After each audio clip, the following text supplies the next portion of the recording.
Hello, everyone, and welcome to the Western Spirit. Today, we have a very special guest, and the topics that we're going to cover is something that I've been wondering about for a long time, but never had someone from South Africa to talk to. So today, we have with us Howard Feldman.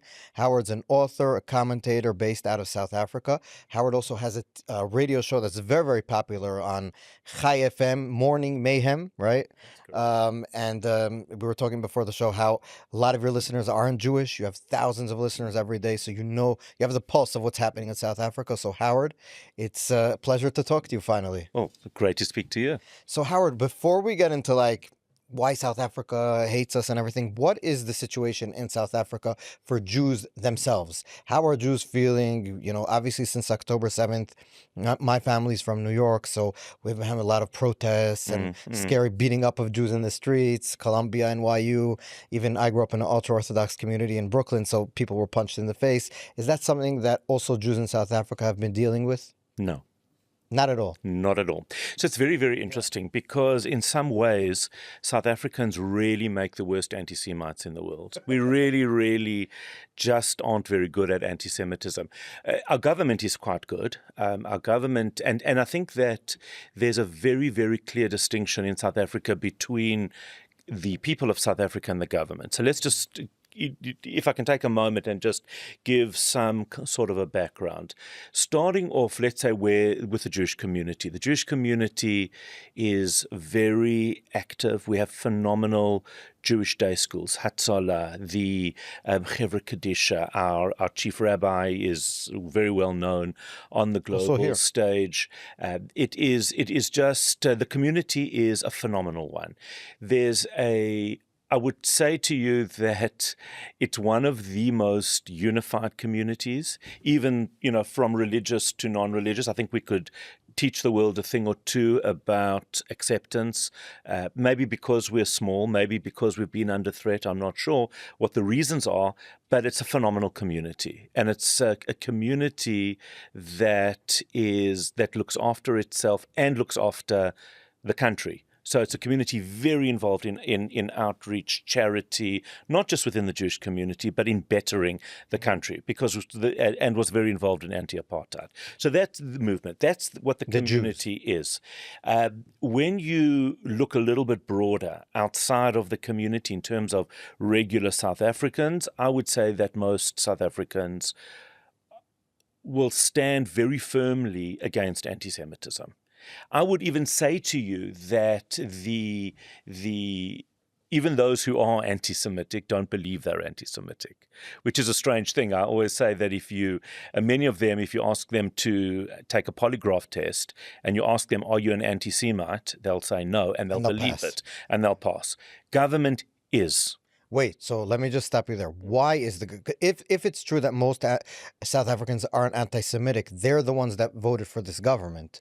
Why is the government so anti-Semitic as opposed to the people? Okay. So first of all, South Africans haven't been so smart in that we've continued to vote for a government, forget the anti-Semitism issue, the government is corrupt. They have been corrupt for many, many years. The ANC was a fantastic liberation movement. They penned the Freedom Charter. They made sure to pass a constitution that is phenomenal and something to be incredibly proud of. So the laws, the protections, the values are phenomenal. Where it all falls down is on their implementation and the corruption. Now, that's been a huge, huge problem. And South Africans have continued to vote for them. So it's got nothing to do with the anti-Semitism issue. It's just that there's been this loyalty towards a liberation organization that is very, very hard to break. In the past election, it's the first time that we've seen the ANC lose their majority. And there's formed governments of national unity. It's a whole different subject. Coalition government. Yes. Well, they call it their government of national unity, but it's essentially the same thing. And but people still voted for the ANC. I believe, there's a concept in South Africa called state capture. State capture has made them incredibly corrupt. Initially, it was really about money. I believe there's another round of state capture. And this state capture has been by elements who determine the foreign policy and have fueled the hatred against Israel. Now, why do I say that so clearly is because when October the 7th happened, the government turned its back on the Jewish community. It never reached out. It never condemned. I mean, they maybe issued words just of no value at some point, but they turned their backs on the community, which was quite horrific. Not only that, is the day or two after, before Israel had even responded, they were standing up in public with their Palestinian scarves, and you would have thought that they were a Palestinian party, not a South African party. Of course, all while accusing Jews of dual loyalty. You know, these guys are standing up. So the government itself is ministers and people in the government? Not officially. I mean, I get those accusations on Twitter all the time, but that's just my life. But the government has been horrific. Absolutely shameful. They rushed off to meet Iran immediately afterwards. The foreign minister was publicly called out because she called Hamas immediately afterwards. And initially they denied it. And then when they couldn't deny it, they said, no, it was just to offer moral support. She called people in Hamas on the phone to speak with them?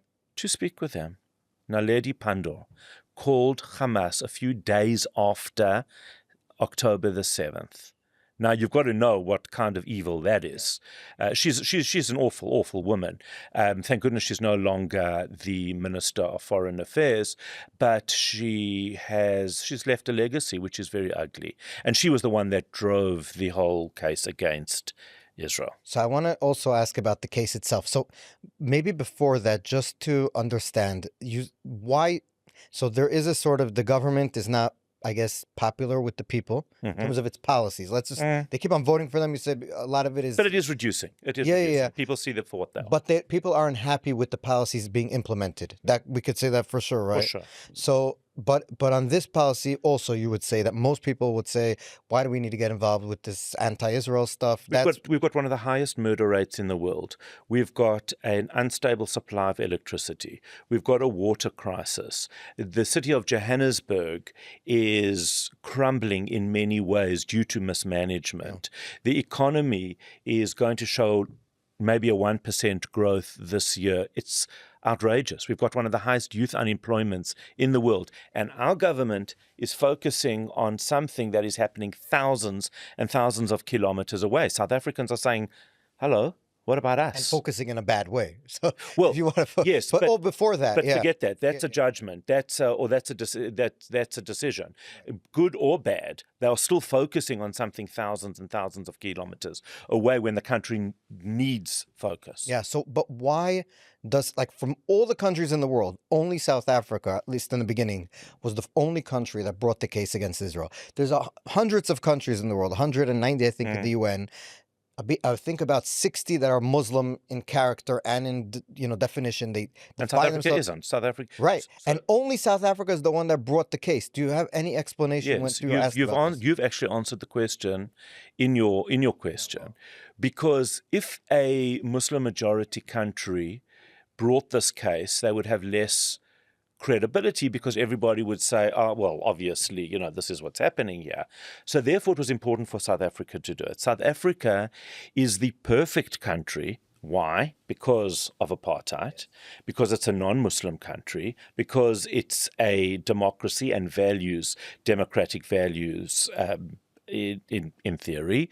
So South Africa is the perfect country to do it. So that is why South Africa, I believe, was chosen to do it. Who chose them? So we don't know. There's a lot of speculation. There's a lot of rumor that they were funded by Iran. There's no smoking gun, and I need to be clear on that. But there's an incredible amount of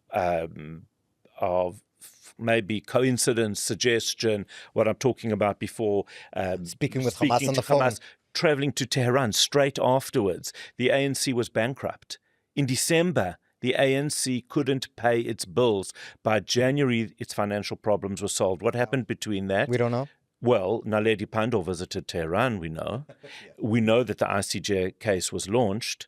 So maybe it is all circumstantial. We don't have proof, but I think there are enough smart people around the world looking into it that maybe they will find something, maybe they won't. We don't know for sure, but that's what the speculation So is. now I want to go into apartheid. So one of the big reasons you mentioned it, why it's like a moral win for Hamas, that for Israel haters all over the world, Jew haters, that South Africa specifically brought it, is that South Africa has a unique moral place in Western world because of what it went through in apartheid, because in our collective minds, apartheid is like the worst sin, at least in the past maybe 40, 50 years, and therefore the country that went through apartheid, beat it, is now saying that Israel is the one not only that's doing apartheid, but is also doing obviously genocide and all this kind of stuff. So let's talk about apartheid. You lived in South Africa during apartheid. Can you explain to us the differences as you see it? And I assume you agree with me that it's ridiculous to even think that Israel, what's happening where we are right now, is apartheid. So maybe explain to us what apartheid is and the difference. I want to lose him in that discussion about being ridiculous, because that's an emotion. Exactly. So let's look at what apartheid was. What apartheid was essentially that black South Africans were not given the right to vote. That's where it starts. Okay? They are considered secondary citizens in the country. They were not given the right to vote. They could not use the same beaches. Black people and white people could not use the same beaches, cinemas. There were different schooling systems. If you got into a train, there were black carriages for black passengers and not white passengers. Black patrons couldn't go to a cinema. They couldn't go to theatre. They couldn't. So there was this total. They tried to. When I was at school, we had to learn this. The advantages of separate development, right? I mean, it was just a fancy way of justifying apartheid. And there was a pass system where a black person couldn't be in a white person's area. It was an absolute horror. So now come to Israel and look at what is here. There's no issue in terms of Arab Israelis have the right to vote. There's no limitations on schooling, hospitals. There were black hospitals and white hospitals in South Africa. Walk into a hospital here, it's all the doctors are Arab Israelis. Well, because it's just a fallacy. Yeah. So it is a fallacy here. So the whole notion, in fact, I know black South Africans who went to Israel to see what it would be like. And they couldn't believe it. Well, they firstly couldn't find the black toilets, the toilets for black. That's how mad it is. So it is an absurdity on the facts of it. Where maybe they can look at it a bit differently is within Judea and Samaria and these types of areas. But even then, I'm not sure who is precluded from where. Is it Jews or is it Arabs? So I'm not sure who. The point is that yes, it's an absurdity, but you've just got to look at the facts. The other thing is that's what's very, very important, and they've been very successful in this. When I went to university in the late 80s, in the late 1980s, my parents were very nervous. They are children of Holocaust survivors. They were nervous because the apartheid government was strong, aggressive. There was detention without trial. And I was as many of us were, somebody who wasn't going to keep quiet. And they were very worried that I could land up in detention without trial. I could land up, or worse. And so there was this fear. But the Jews stood up. We stood up. I became very involved at university. I studied law. I was part of the law. I was elected onto the Law Student Council, and we were the first non-racial Law Student Council, which was an incredible step. You mean whites and blacks together? Yes. The first during one. Apartheid. Yes. This was the first one, and I ultimately became editor of the Wits Law Journal, and it was an important thing for us that we fought this, and that's who I was, and that's who I am, until October 7th, where I step forward and say, "Hold on, guys, I'm also a Jew and I'm also a Zionist, and this is not acceptable. And all of a sudden, I'm a racist. Yeah, we're I going to get to support that. apartheid. But I It's know we're all going to get to together. it. But it becomes is the absurdity of what is of the fiction that's created. One thing that while you were speaking, I was thinking about, if you ask a random South African on the street, you go outside your house, you get someone random, not Jewish, obviously, and you tell them, do you think there's apartheid in Israel? Do you think most of them will say yes? Yes. And this is because they've been what? They've been told by their government and Not by the media? government. It's not the government. Media? It's media. Everything they talk about it's Israel. media everywhere in the world. It's read BBC, follow BBC, Sky, CNN. Al Jazeera is very popular in South Africa. So you keep repeating these things often enough, it just becomes an accepted statement. Now, so maybe somebody, if they think about it a little bit more, will say, hold on, maybe not. But I do think that it's simply because they've heard it, not because they've thought about it. Yeah. It's very depressing. So you mean it like what? Just to close this subject, most South Africans, when they think of Israel, just as a general rule, there's obviously exceptions, they'll think of Israel as a very bad place, right? It's like even if they're not anti-Semitic, like we said in the beginning. So you know what? It's a difficult question to answer, and if you don't mind, I'm going to tell you about an incident that happened very, very recently, and it gave me quite an interesting perspective. The OSSA, which is the Ophthalmic Society of South Africa, is due to hold a conference during February in Johannesburg. They invited many experts to speak. One of them is an expert from Sheba Hospital, who does an incredible amount of work in the poorer countries around the world. South African ophthalmologists rely on him, because he is I believe, an incredible person in this regard. This is now fine. This is set. He's one of the visitors. And then the Islamic Medical Association, I hadn't heard of them until end of last year. Maybe they knew, maybe they not. They put out a thing. How dare they? Apartheid, genocide, war crimes, the whole lot, and puts pressure on OSSA. OSSA eventually say, we've looked at this, we've made the decision. It's going to go ahead because we are not political. Fine. January of this year, a few weeks ago, a email goes out from them with the speakers, and his name is missing. On looking at it, it turns out that they had in fact disinvited him. Why? Because the IMA had threatened them. They had threatened them economically. They had threatened to protest and bring hordes of people outside to the conference. And the conference organizers fairly naively said, no.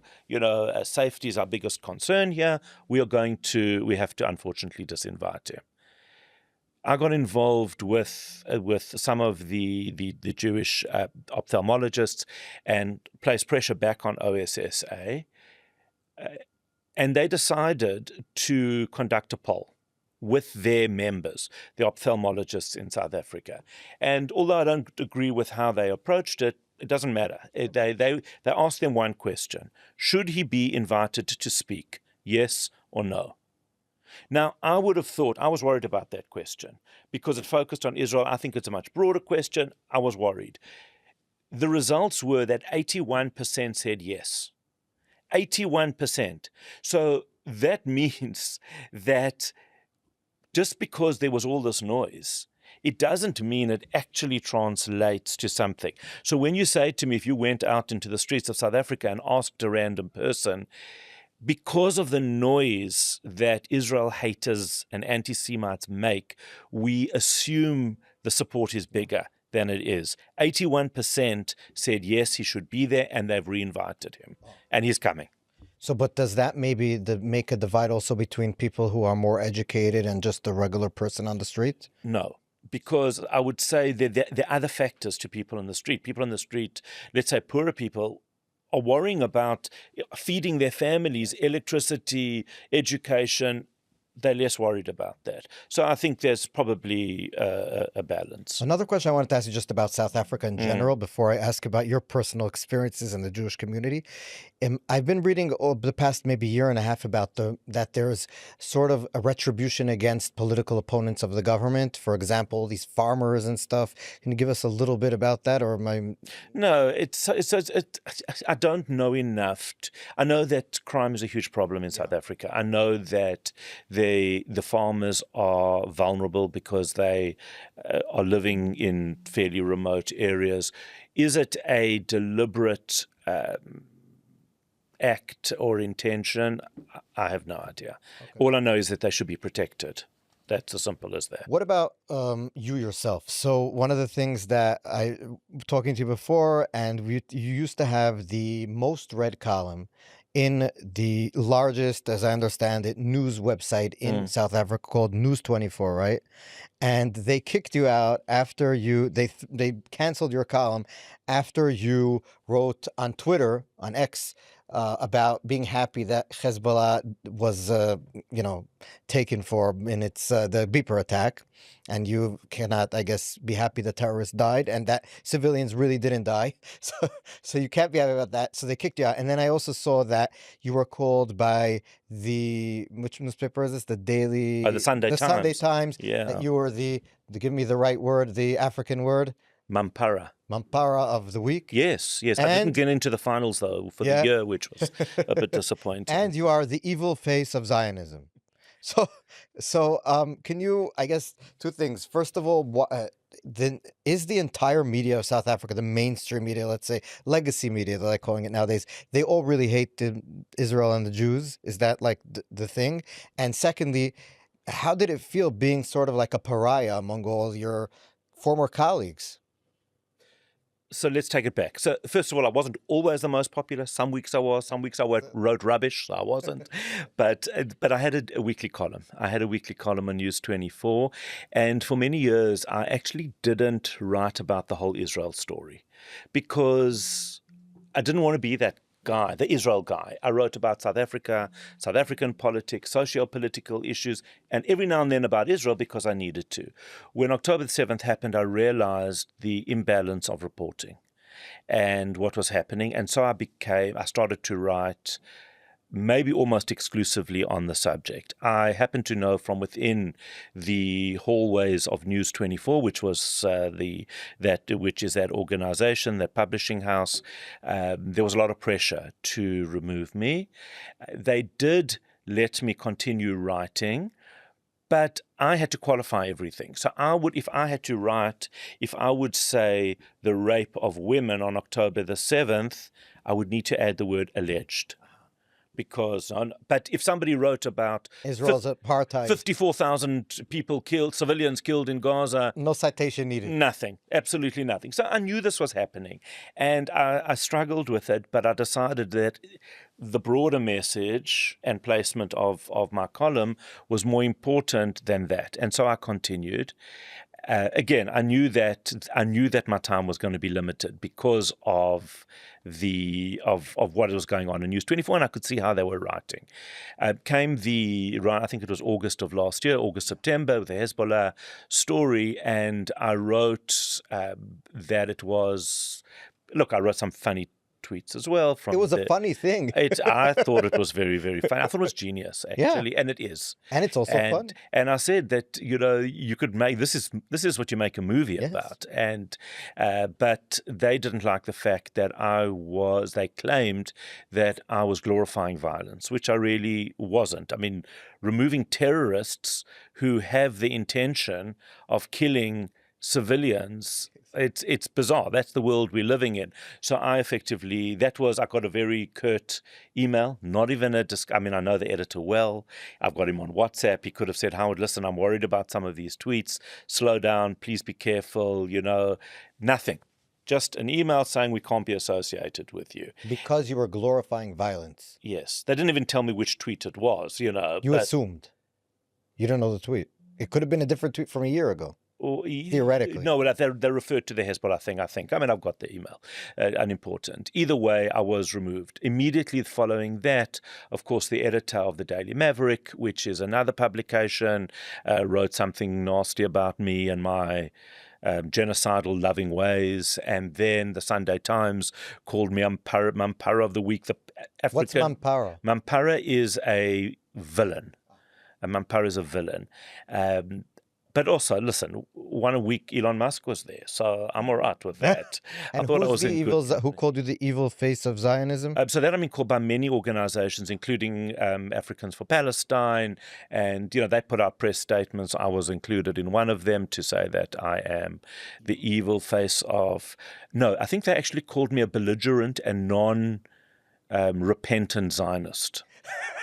Non-repentant. A non-repentant Zionist, which is apparently the worst kind. But, as opposed to the repentant ones. Right, exactly, who's seen the errors of their wicked ways. So this is my life. It is, in many ways, look, it's an honor. To be honest, we've been doing this for thousands of years. These new anti-Semites still have a lot to learn. They don't realize that they're being played, and they are being played. In many ways, I feel very sorry for them, because a time will come where they'll look back and be embarrassed by, I hope, and if not, it's still their issue. It's certainly not mine. And so in many ways, I'm grateful. In many ways, I'm honored. And I feel the responsibility very heavily to say things in South Africa that others can't say. And on your radio show, you do that. Like you told me, you get a lot of people who are so angry at you. So you're saying things. Look, even people that like me are angry with me. That goes with the territory. You can't make anybody happy any of the time. No, I don't mind that. That's fine. You know what's weird, Howard, is that I'm thinking just about that you're glorifying violence. I just have to say, like every Hollywood movie, action movie, and even not dramas or whatever, is always a villain, and we're all happy when the villain dies, right? We're all happy when the bad guys lose. And so now, because I think we're such in a bad morally equivalent place, we cannot decide who the bad guys are in the West. Yes, correct. Well, South Africa, I don't know if it's considered the West, but I'm more talking about, like, let's say Anglo-American, British, Canada, Australia, wherever. And some of these protests are so weird. You'll have like a conglomerate of Muslim associations, people wearing the full head thing and everything. And then on the other hand, you'll have Queers for Palestine. When it started, I was 100% sure it was a joke. I was 100% sure there was no such a thing. There can't be. And then you saw in Colombia, it's in New York, and I was watching, I couldn't believe it. They were doing a sit-in, like they were camping out, and these people went to do demands from the campus management. And you had like a guy in a keffiyeh, and then beside him, a woman in a head thing, hijab, and besides her was this guy, obviously with a bare midriff. I remember with like earrings and purple and pink hair and everything. And you're like, what is happening? How these people are going to be killed by these people if we lose? So it's like, what is happening? And by the way, just one last thing. I interviewed Ayaan Hirsi Ali. You obviously know who she is. And she said, the Islamists have a plan. Once they destroy the West, they know what they're going to do. These kids, these crazy left, they have no idea. They just want to tear down the system. And the second they succeed, God forbid, they will be killed by these jihadists. And it's like they're working to kill themselves. That's where we are. So interestingly enough, these sit-ins and tent things really just didn't take off in South Africa. I don't think they maybe because South Africa supports the Palestinians anyway. So that is an interesting. It is an interesting observation, and there were times that I thought that might be the issue. Because the South African government is so anti-Israel, there's really little need for people to rise up. That said, it's never really stopped anybody in the past. So you could still say that the university campuses have allowed this person or that. There's always an excuse to create mayhem if you choose to. So I think that could be an angle, but I'm not really convinced that it is. They just didn't take off in South Africa. Do you think that Israel handled their relationship with South Africa the right way since the October 7th attacks. So what I mean is there was a lot of things here that people said we should have answered them faster when they sent us the letters. We should have, for other people said we should have boycotted the Hague thing altogether or sent a very low level lawyer. You're also a lawyer, so you're qualified on this. We should have said we have no, it's so ridiculous. We don't even want to address the court on these stuff. We should have brought up South Africa's own transgressions way more forcefully than we did. How do you think Israel handled it? So I'm very wary to criticize the actual process because I'm not knowledgeable enough behind the scenes So to go to say the PR thing, diplomatic. Right. So what I do think that Israel, if anything, has gotten wrong, one of the things that Israel got wrong was I think they should have taken the lawfare front more seriously. Yes. It's another front. There's Lebanon and there's Gaza and there's Syria and there are the Houthis. Iran. We have more. And there's lawfare. Lawfare does tremendous damage. Now, maybe they did take it that seriously. Maybe they handled it the best they could have. I'm not really sure.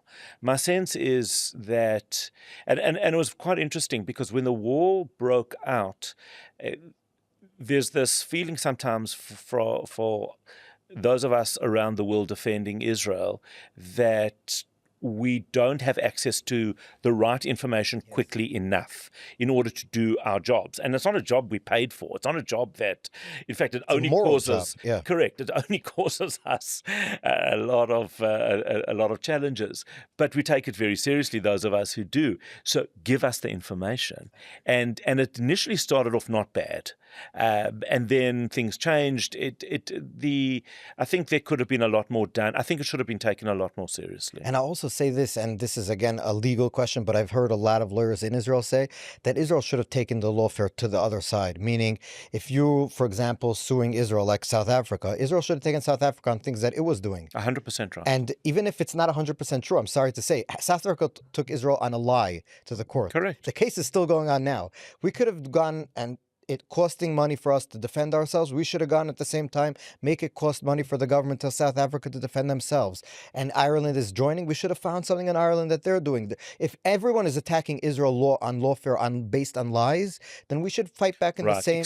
Except that the one thing that is important here is that this has been going on for many years, yes. And I don't think it's been recognized. When you've got a Karim Khan at the International Criminal Court, that's an infiltration.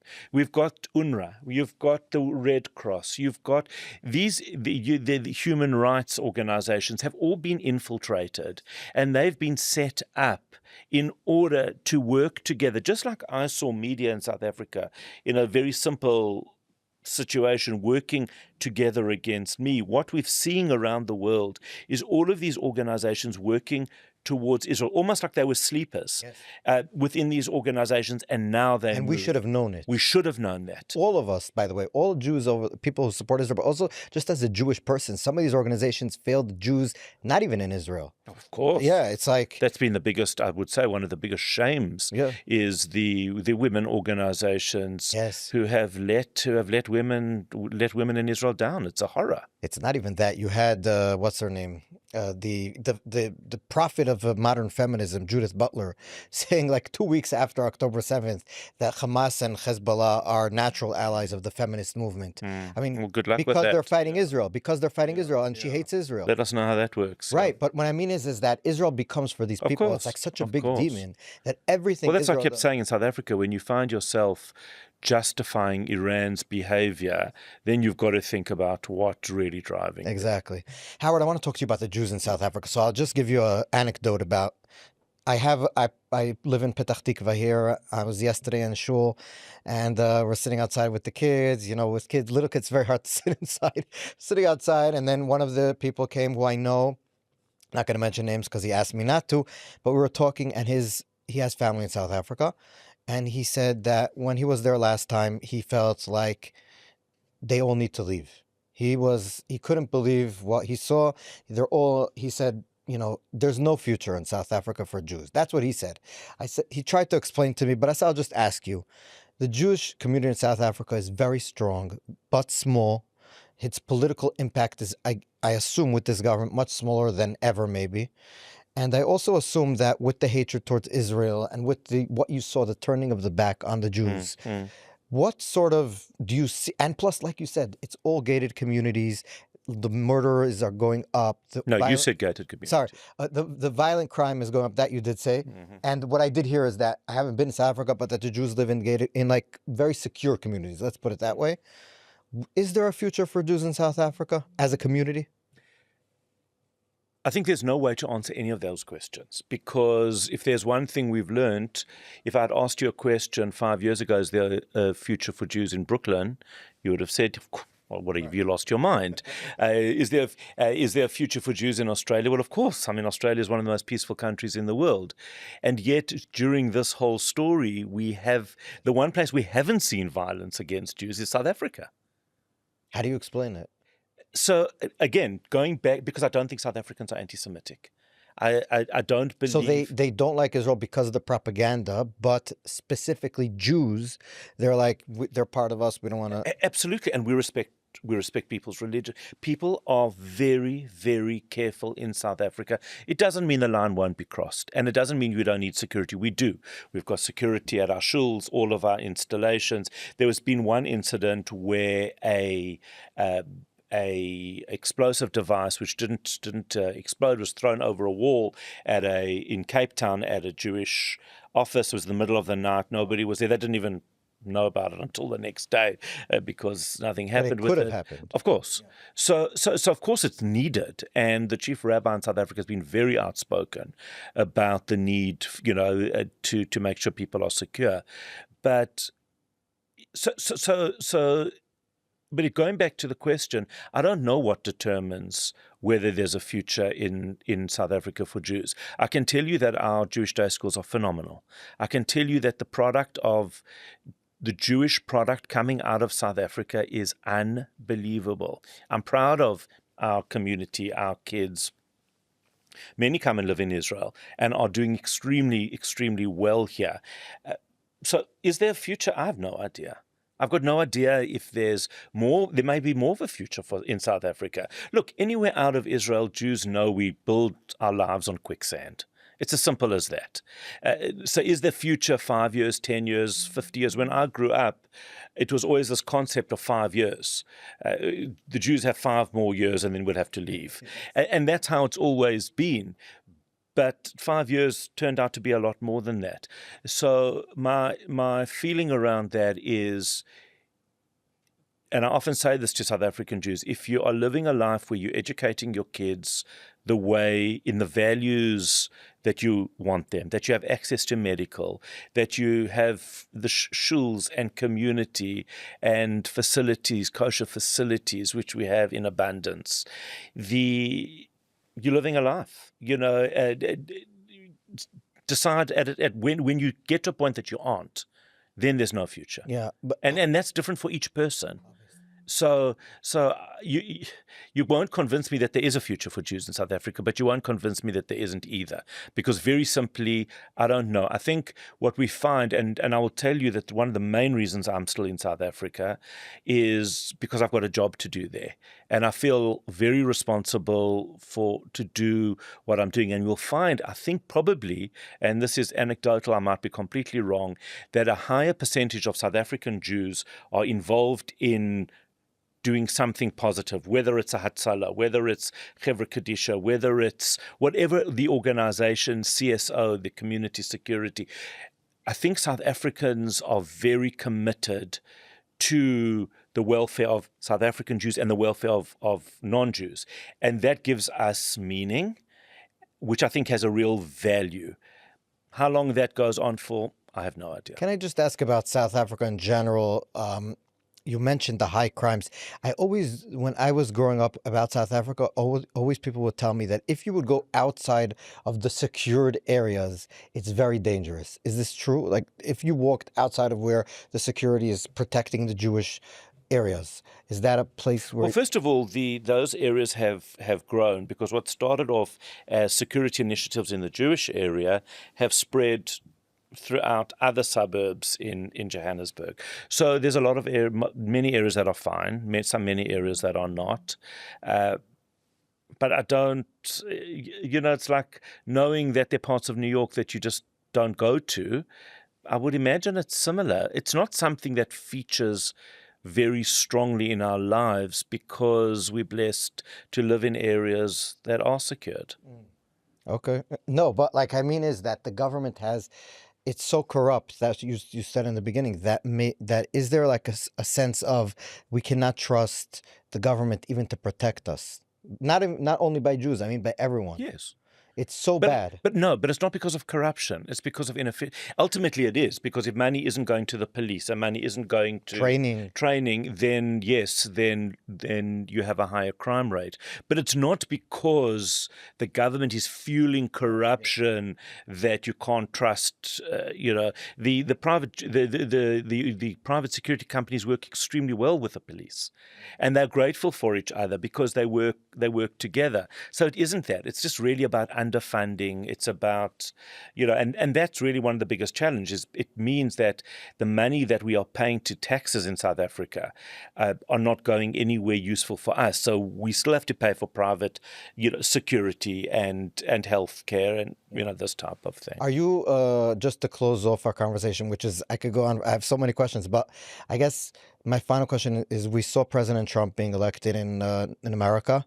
I was very happy about it just because I live in Israel and I think President Trump would be much better on Israel. But even for Americans, one of the things that I think the reason why he won was because people had enough of the lunacy. It's very weird saying Donald Trump is the back to normalcy candidate, but he was. Weird. Yeah, but he was 100%. Because the other side was so crazy that Donald Trump was able to take on the mantle of the normal.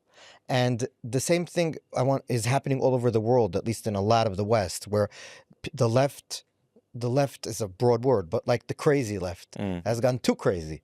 And people are saying, we want to push back. Is that something that you are optimistic that might happen in South Africa too? You were saying that they're less and less popular, that maybe are there alternatives that are more sane that are coming up that might be able to win? So there are. It doesn't mean it'll be that simple, but there is definitely a pushback. And, we speak about legacy media. The pushback against legacy media in South Africa is tremendous. Very good. And